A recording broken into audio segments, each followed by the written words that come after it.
Willkommen bei die Kraft der Geschichten. Welcome to the power of stories. Ich habe ein Interview für dich heute mit Georgiana Keable. I have an interview for you today with Georgiana Keable.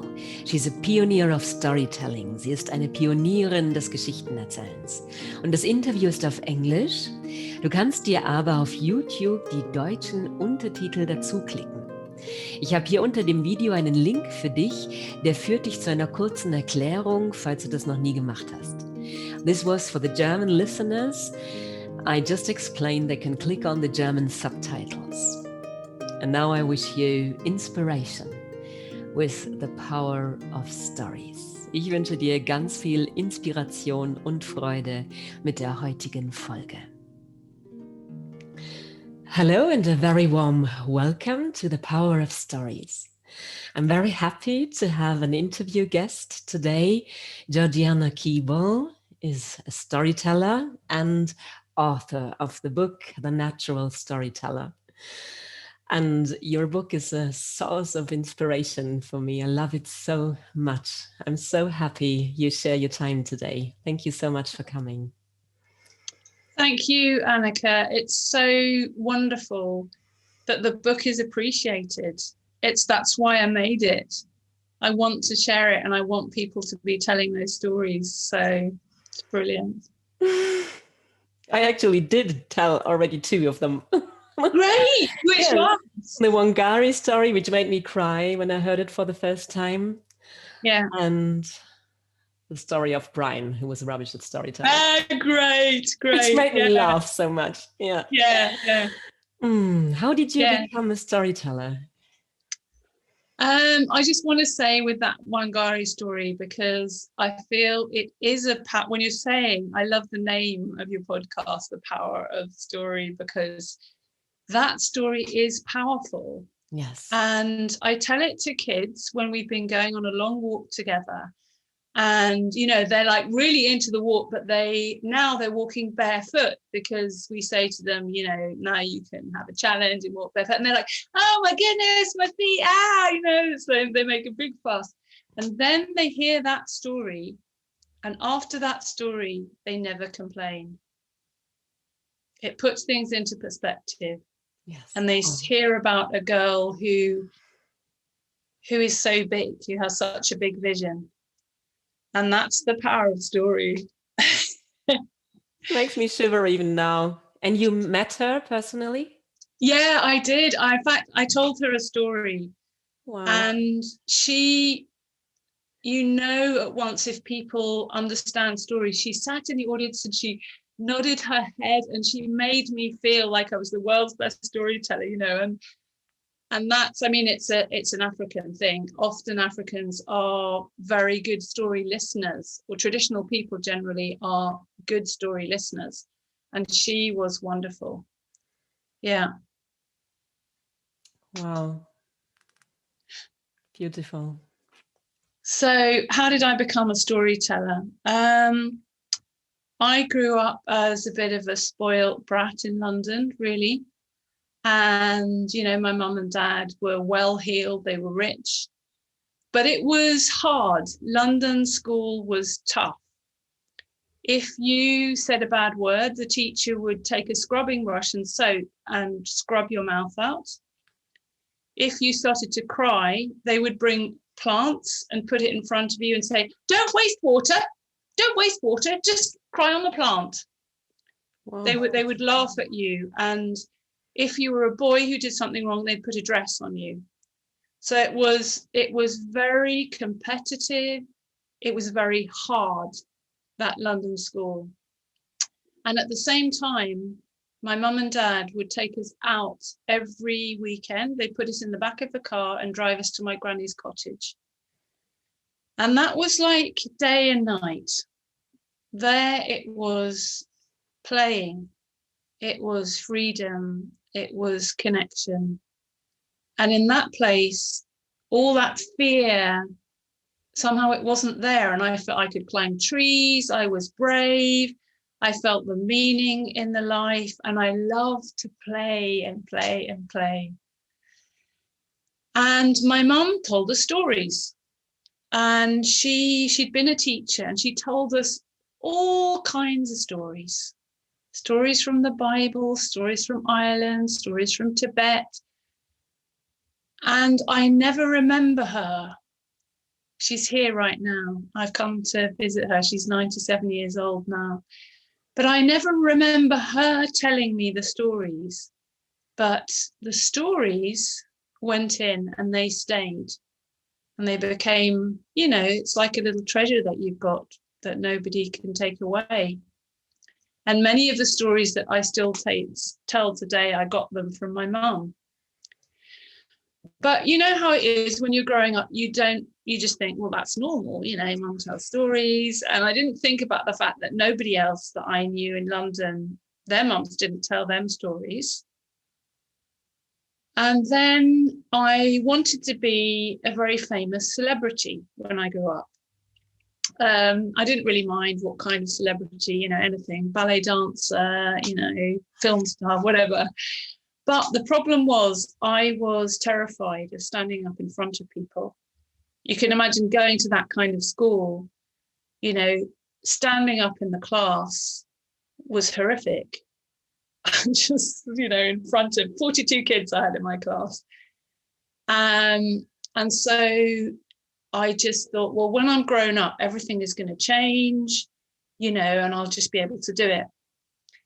And so then I left school and I didn't get into drama school. And then I finally got into drama school, got into the theatre, but I was still I had terrible stage fright.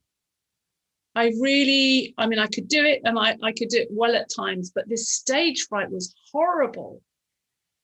And I also felt like when you're in the theatre and the darkness is there, you don't know if it's working or not, everyone could be asleep or, they could have gone, you don't know. And I also felt like the roles that I got, the female roles were just stupid, a lot of them, I didn't like the material. So then a friend of mine, who's a very well-known storyteller, generally in the UK and elsewhere, Ben Haggerty, he said to me one day, let's be storytellers. And I hadn't really thought of that before, okay, what's that? Because nobody else was doing it. This is like back in the dark ages, like 1981 or something. And so, but he was very visionary. So I thought, okay, let's give it a try. And we'd done it when we were kids together because we were friends when we were growing up. And then we went to Sadler's Wells and we did this show. And during that show, I understood, oh my goodness, I'm going to do this for the rest of my life. Because here, all my problems have disappeared. I can see my audience. I know if they're interested.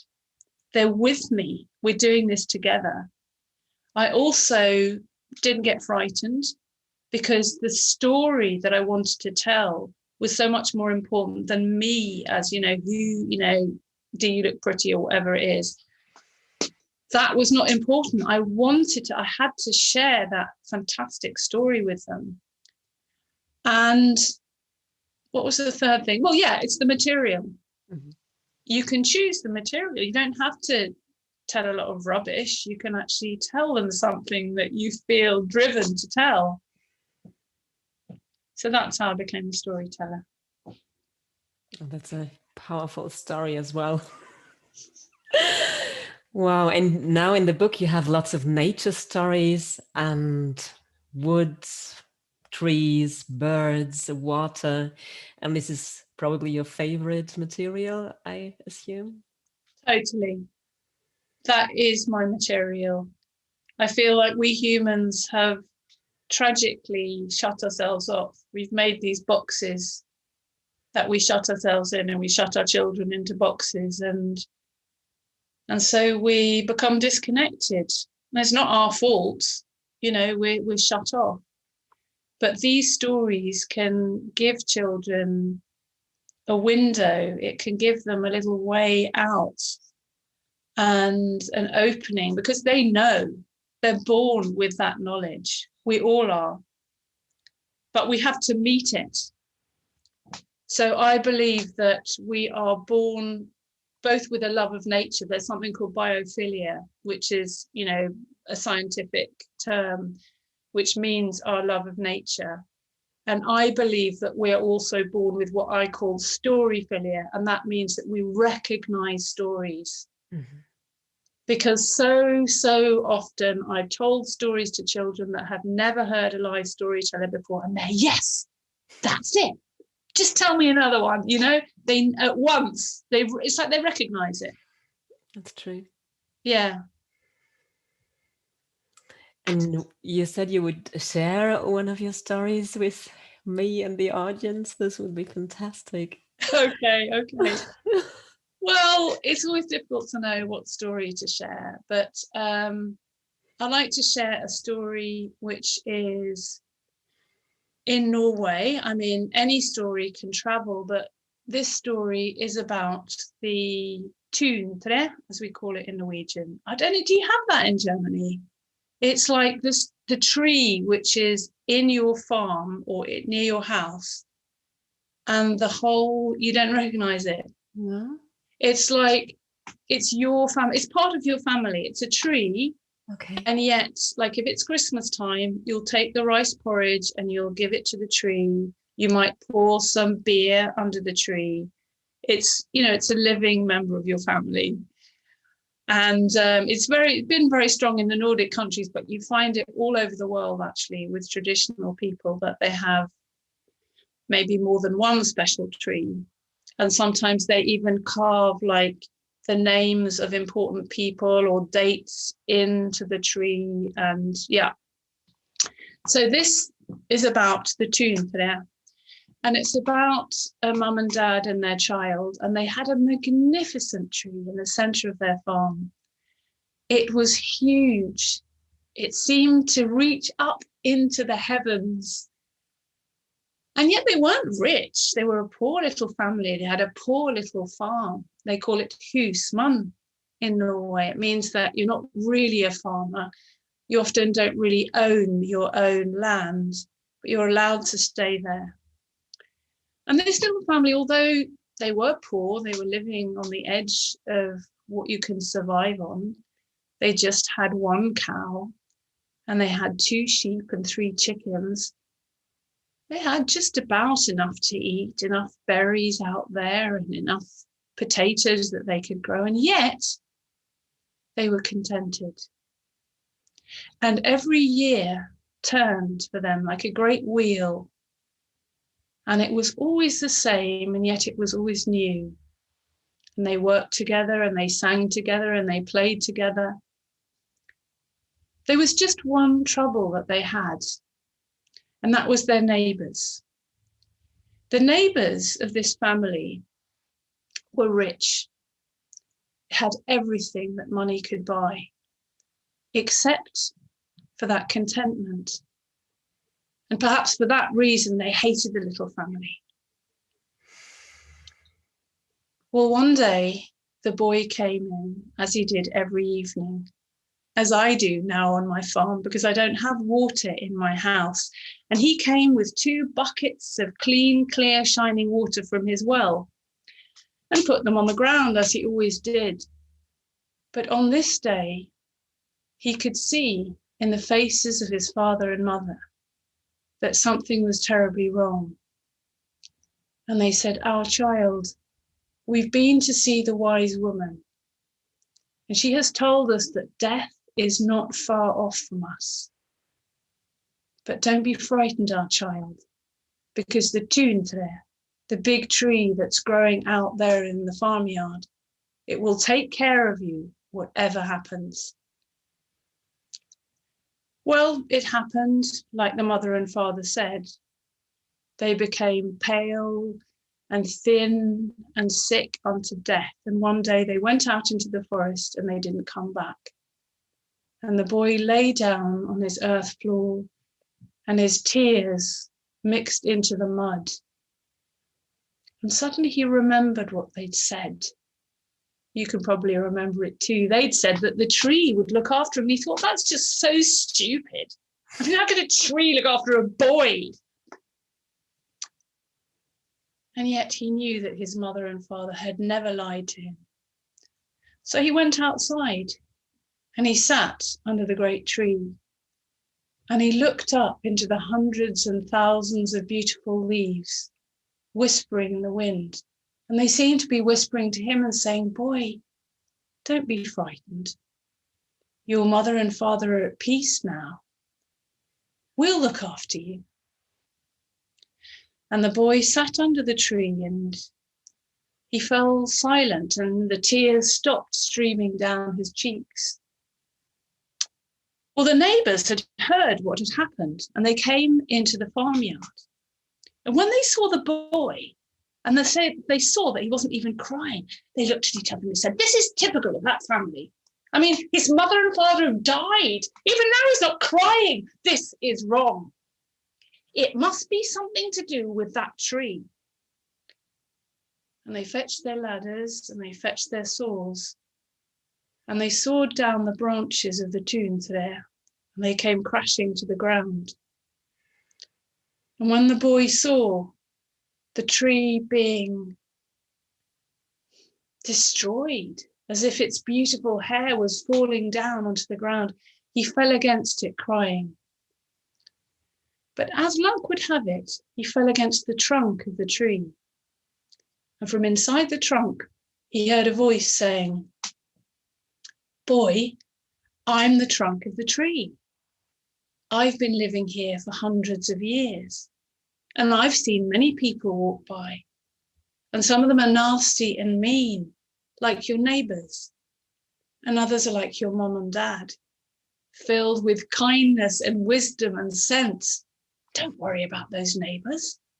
I'll look after you." And so the boy fell silent and stopped crying. And when the neighbours saw that, they were so angry. They said, "This boy has no mother and no father. His tree has no branches, and still he's not even crying. This is wrong. Such contentment, horrible, terrible. It must be the trunk of the tree." And they fetched their axes, and they chopped down the great trunk of the tree. And it fell down to the ground with a mighty crash. When the boy saw that, he fell beside it weeping. But as luck would have it, his ear fell on the roots of the tree. And the roots from deep under the ground said, "Boy, we're the roots of the tree. We know things that you human beings have never even dreamt about. Don't worry, we'll take care of you." And so the boy rolled over and looked up into the blue sky and stopped crying. And the neighbours were so fumingly furious. They were purple, they were red, they were steaming. They said, "This boy has no mother, no father. His tree has no branches, no trunk, and still he's not even crying. Ha! Must be the roots of the tree. I know what we'll do. We'll dig up the roots." And they fetched their spades. They fetched their pickaxes, and they dug up the roots of the tree. Now, you know the roots of the tree.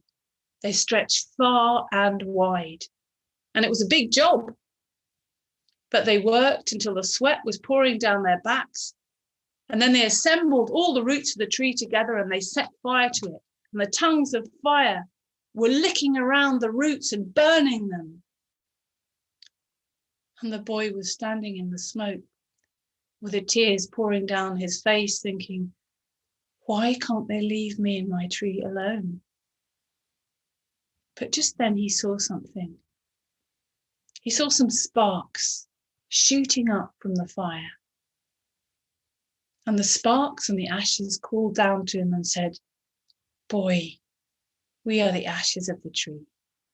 We will take care of you. Follow us." And so the boy stopped crying, and he followed the ashes as they danced in the wind. And as he ran after them, the neighbours, the anger burning inside them burnt ever more strongly. And they began to run after him. And the boy ran, and the neighbours ran, and the neighbours ran, and the boy ran through a day and a night. And the next day, they came to the great lake of Mjøsa. And there by the lake was a cliff And the neighbours were so filled with anger, they ran off the edge of the cliff and disappeared into the water.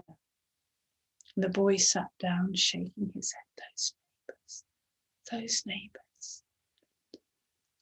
But then he looked behind them and he saw that his cow had followed them, his little goats, his chickens. And then he watched the ashes falling down onto the ground. And there before his very eyes, a tree began to grow. And it grew bigger and stronger and greater, up into the sky. It was his tree, the Töchtern. And people from far and wide came, their eyes filled with wonder. What is this? They said. Well, said the boy, it's the Töchtern. I don't know what it's called, and if you don't know what it's called, let's call it the great ash tree, Yggdrasil, the tree of life. He said, this tree is like a father and mother to me and to you.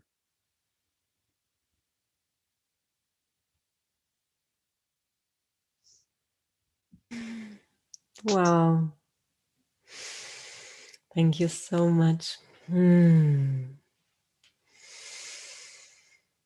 Beautiful story. Thank you. What brought you to Norway? Why did you move to Norway?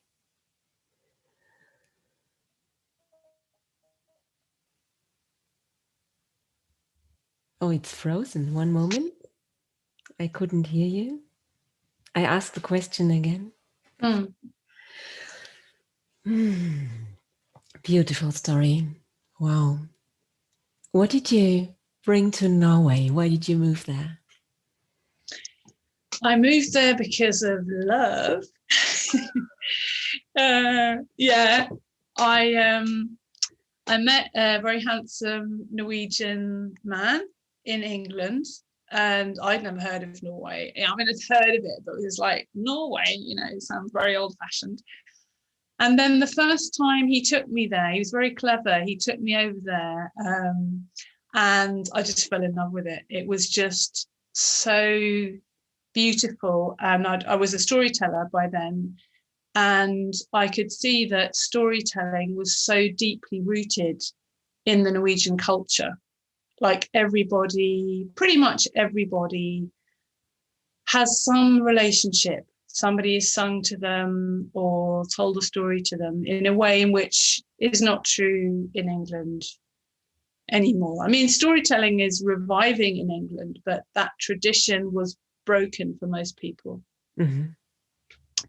So we, at a certain point, we dug up our children. We got married and had 3 children, and then we dug up their roots and put them in pots and transplanted them to Norway. And it was quite an adventure because I couldn't speak Norwegian. But you do now. You can speak now.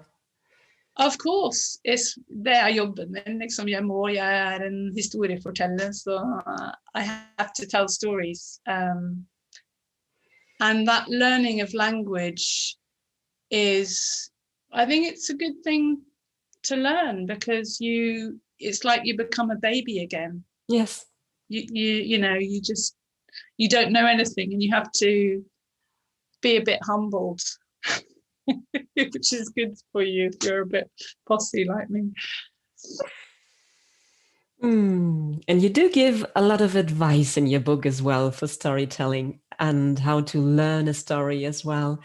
And what is your personal choice? Like, well, how do you do it yourself when you learn a new story? What is your personal way? I think the first thing is the love. You have to find a story that you love. It's something that you feel a burning wish to communicate to others. I mean, you know, it doesn't have to be a nice story. It can be a harsh story, but it's something that you feel like people need to hear this story. So I've just started to tell the stories of domestic animals, of the wolves becoming dogs and of the cows becoming tractors, and our relationship with these animals, which we've had for thousands of years as part of our family. But it's not an easy story to tell. I mean, how the hell do you tell, what does that mean? It's like, where does it start, I mean, there was, after the dinosaurs, there was this first Ur gris, like the original pig. And, she then became both the carnivorous and the, whatever it's called, grass-eating animals. And then she became, it's such a huge story. Where do you start? And you have to do a lot of research. If it's a traditional fairy tale, then it's not so much work because it's been kind of made to tell. But if you want to tell something different, it's a lot of work, and it's a lovely work. It's such a nourishing work to do, and it's really well worth putting that time in, because once you've made that story, you can tell it for the rest of your life. That's true. Yeah. Mm-hmm. I keep wanting to ask you questions, but I listened to your book while I was cooking for the family, while I was walking. I have the audio book. I bought the audio book and I listened to it while I was cooking, while I was walking through the forest, driving the car, everywhere. I took you everywhere with me. Like, it feels like a good friend. And I would recommend the book to everyone, even if for storytellers, it's just a source of very good stories. And what I like very much about it is that you made them your own. Like, I knew some of the stories already, but I loved to listen to your version of it and to your own inspiration that you put to the story, that you added. And this is also so fascinating for me, and that I tell also the students who learn storytelling in my classes, that they have to make it their own. And this is what I love about your book so much. Yeah, exactly. It's to make it your own. It's your voice. You're the only one who has that voice. And so you can't tell it with somebody else's voice. What would be the point of that? Yeah.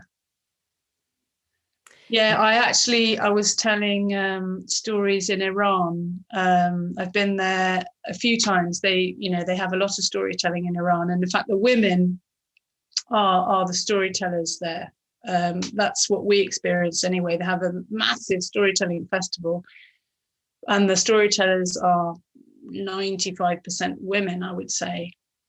And I had to, it was that particular year, the theme was religious stories.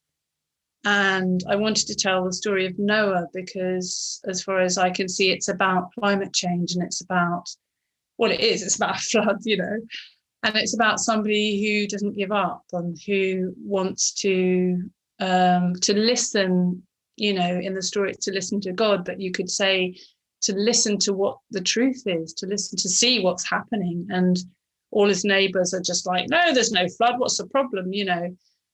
But he and his family know that there's a problem. And so anyway, I love that story and I wanted to tell it. And then they told me that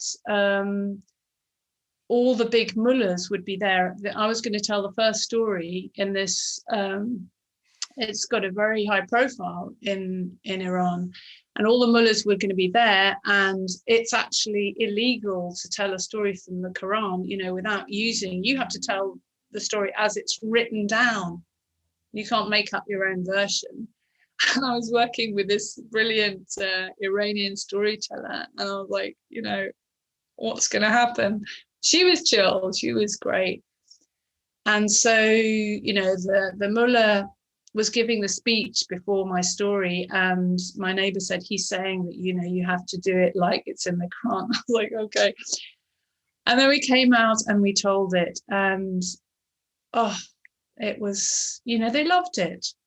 They loved to hear the fresh the fresh version, because of course all these stories are in the Quran, they're in the Bible, and then here was our version, and stories need to be renewed. Yes. Mm. Well, that was brave. Well, I mean, there's no choice, we didn't have the Quran version, so we just had to do it. Yeah, but that's what I love about it. It's not about learning something by heart and repeating the same thing, but doing it really fresh and new every time. Yeah, exactly. Oh, thank you so much for all your wisdom. It's so good to talk to you. Maybe I've one last question. When you imagine you had a long and good life and told lots of stories to children and grown-ups and old people, heartwarming stories, and remembering them of their true nature, and you're an old woman sitting under a tree, and a young girl comes along and sees you sitting there so content, and she says, "Oh, Georgiana, how could I make life easier?" What would you suggest if you had to give one advice of all your experiences?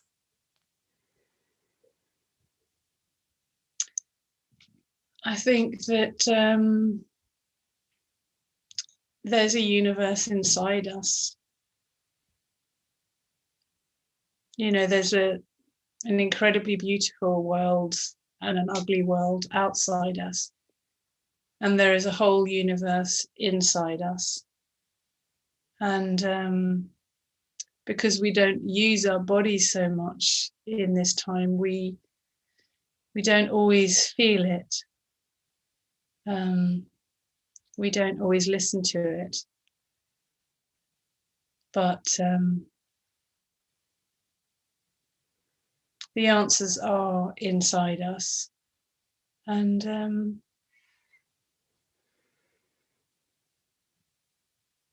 like seeds, I don't know. And it's very easy to get sucked out and to try and show off and be clever,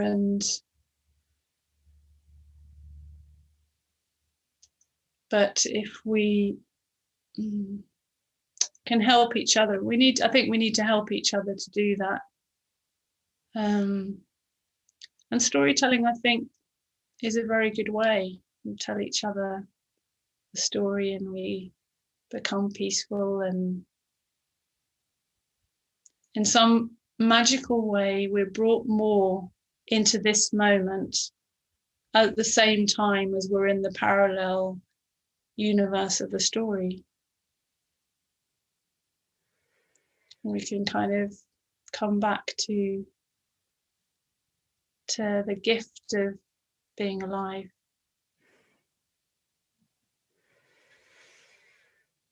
Thank you. Everyone who wants to learn more about you can find you in the internet. You can read or listen to your stories. And yeah, that's it. Thank you. Thank you. Thank you so much. Thank you, Annika. It's been really nice being here, and you're such a great listener, which is, one of the key things to being a great storyteller. It's being a great listener. And you are. Thank you, Georgiana. Bye. Bye. Ja, das war's für heute. Wenn du jetzt auch Lust bekommen hast, das Geschichtenerzählen zu lernen, kannst du dich jetzt schon anmelden für meinen Storytelling-Online-Kurs. Authentisch, kraftvoll und frei sprechen.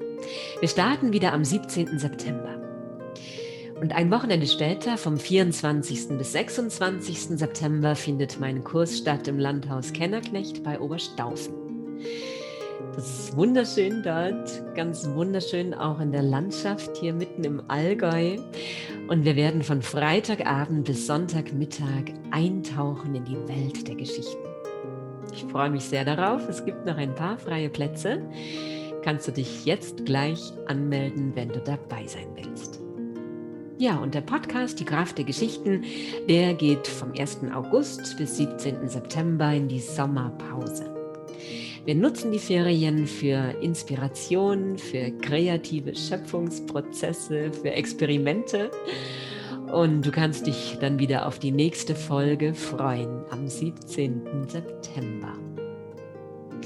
Lass es dir gut gehen, sei von Herzen umarmt, genieß den Sommer. Alles Liebe, deine Annika.